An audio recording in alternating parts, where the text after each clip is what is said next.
Hello, I'm assuming that the fact that you clicked on this video means that you are interested in finding out how you can prepare compost from your garden waste and do so in a manageable and inexpensive manner. Well, you've come to the right place. You are in Gardening with Calyx and I am Thelma. In this video, we're going to take you through the essentials, beginning with how to locate your compost bin in your garden. We'll also discuss the kind of materials that are best suited for composting.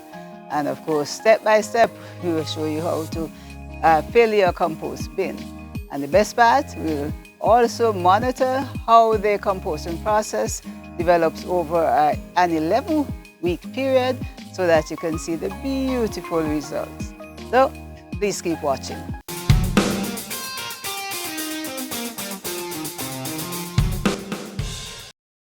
Let's get started. Now, where you locate your compost, of course, depends on the size of your garden. If you have a relatively large garden, like the Calyx garden, you would want to put your compost in a corner, way out of sight, and you will have many options for that. But if your garden is smaller, then you would have to be a bit more careful. Perhaps you will have to find an area to the side of the house that's not in direct line of sight of the neighbors or of your family as they go about their duties. Now, the site should be accessible because you will have to monitor your compost pile fairly often, as well as it should have as much sunlight as possible because the heat from the sun will speed up the composting process. Now, in our garden, we have selected to the side of the tank, and I'll go and show you that now.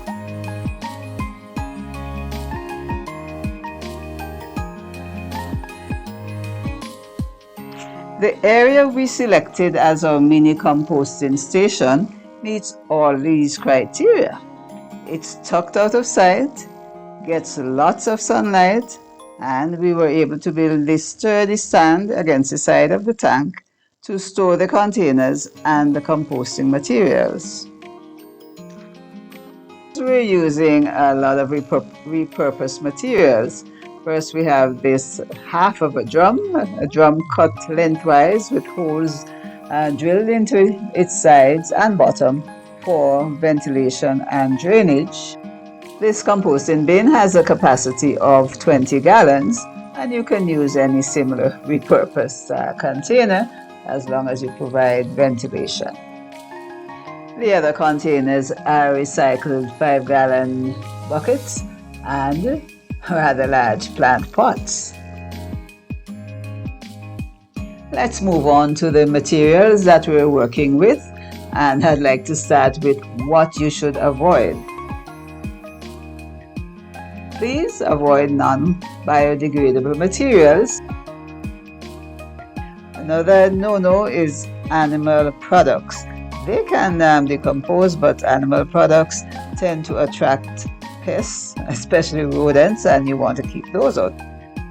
So we're looking at components that are readily found in your garden, and we start with organic matter such as old grass clippings and dried leaves. The other component, green clippings, as well as the trimmings from your pruning and your food waste. Now, these last two items will supply moisture to the compost bin as they decompose. And the final component we always use is a source of nutrients for the microorganisms. This speeds up the rate of decomposition and improves the quality of the compost. And here I'm using aged sheep manure, but other aged manures are quite suitable. Keep both the manure and the kitchen scraps covered from flies. Now that we have all of the materials assembled, it's the moment for all the fun to begin. Let's place the materials layer by layer into the compost bin. So I'm going to start with the dry material first. Make sure there are no non-organic, non-decomposable material. That's it. And for sure, you can expect that when you're layering your materials, it's going to look like a lot of volume at the outset, but it is going to shrink. This is the very well decomposed sheep manure, and this is we're using this as a source of microorganisms. The microorganisms are in the manure already, and the manure has the nitrogen and other nutrients that the organisms need for their own growth. The next layer will consist of green material high in moisture. But you don't want too much moisture. And if you didn't put enough holes in your bin and there is insufficient air, this is the layer that loses moisture very quickly, shrinks, and forms something of a barrier to the free flow of air throughout the pile. This is the kitchen scraps accumulated over a period. And next to this very wet layer, I'm going to be placing the dehydrated grass segments, and that should help to absorb some of the moisture. If your materials are really dry, every layer you put sprinkle a small amount of water, so that there is, at the end of the layering process, all of the materials are sufficiently moist.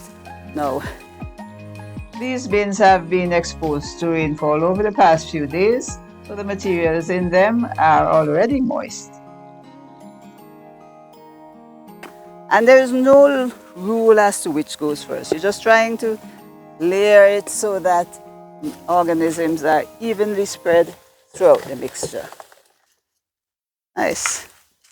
So we end up with a fairly damp layer. I put the remaining amount of the coarser lawn clippings, etc. on top. Bin is now full.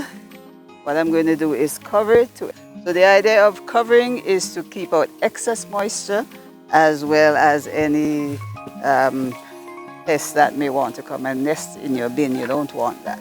And I'm just making a little separation between the material and the cover that I'm going to put on, because you don't wish I don't want the cover to be resting directly on and excluding air from the top. So it's just a little precaution.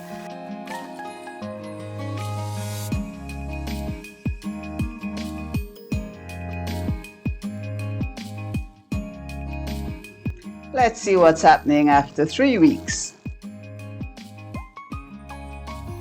I'll give it a good turn, trying to get all the way to the lower levels.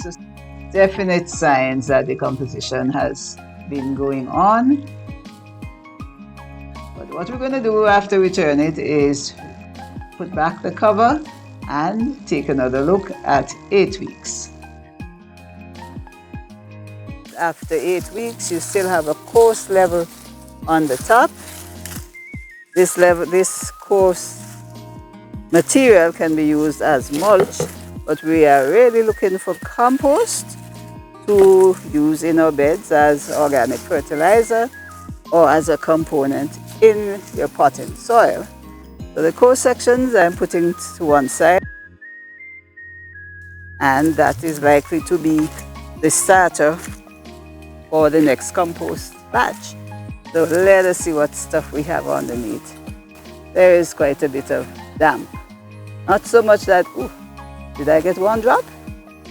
But turning it over so that we distribute the particles, the fine particles, the dry ones, the wet ones evenly.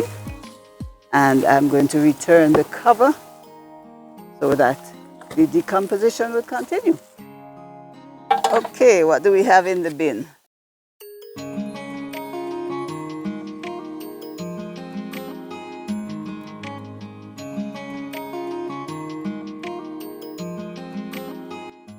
The main portion of the material in the bin is fully decomposed, all ready to be used as compost in your plant beds. But if you need only the finer component for use in pots, we can suggest you use a sieve to separate the coarser materials. And here's Don demonstrating how he uses the sieve he designed to sieve our compost.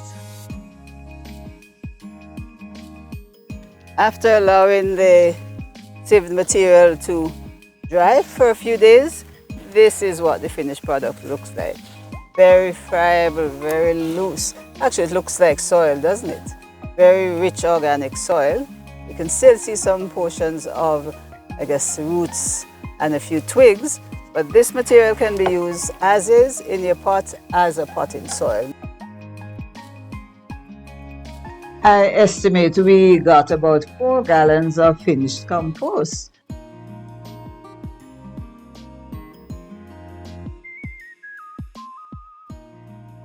I hope by now you are very encouraged to gather up all of those compostable materials that you have been discarding in your garden and set up your very own mini composting stations. And you can imagine that given the amount of material we use, and it depends on how much material you produce, you can be doing several batches, 4 up to 6 batches per year, and in that way have your very own dedicated supply of compost. Now, if you like this content, please give us a thumbs up, share it with your friends, and if you have not subscribed as yet, we kind of like to see the subscription numbers go up, although I'm realizing now that a lot of our viewers are non-subscribers. So much more important that you keep watching. And until the next video, I am Thelma in the Calyx Garden saying thank you for watching and take care. Bye-bye.